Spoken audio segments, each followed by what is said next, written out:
You always make a mountain out of a molehill. Clara, stop taking everything so personally. Those were the words my husband, Mark, tossed over his shoulder as he walked toward his home office on our 7th wedding anniversary. I was standing in our modern kitchen in a quiet suburb of Columbus, Ohio, having spent the afternoon preparing his favorite slow-roasted herb chicken, hoping a celebratory meal might bridge the growing distance between us. But to Mark, it was just another Tuesday in November.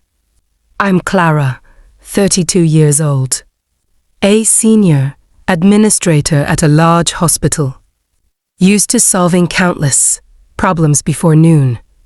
Yet, I always tried to be a peaceful wife, at home handling his dry cleaning, managing his parents' medical appointments, and planning dinners for his colleagues.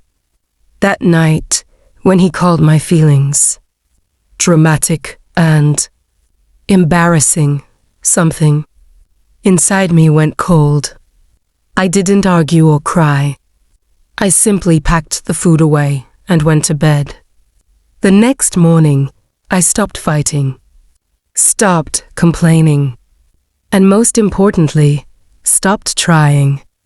At first, Mark seemed relieved, thinking I had become low maintenance. But a long, silent river began to flow between us. I focused on my work, my books, and my own quiet life. Because a woman only asks questions as long as there is hope, and when hope dies, the questions die with it. Over the next 2 months, Mark slowly realized what he had lost. The house was still clean and dinner was still made, but the warmth was gone. I no longer laughed at his jokes, asked for his opinions, or put his needs before my own. His indifference turned into anxiety, and his late nights became early arrivals home, but I remained distant. When he finally confronted me, accusing me of changing, I told him the truth. I was simply tired of knocking on a door he had kept locked for 7 years. He insisted he could fix things, but I reminded him that even a glued mirror still shows cracks, and love cannot be switched on only when one person feels lonely.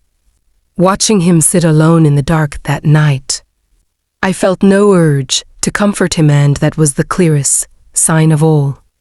I am still successful, still capable, but I no longer perform for a husband who only valued me when I was invisible.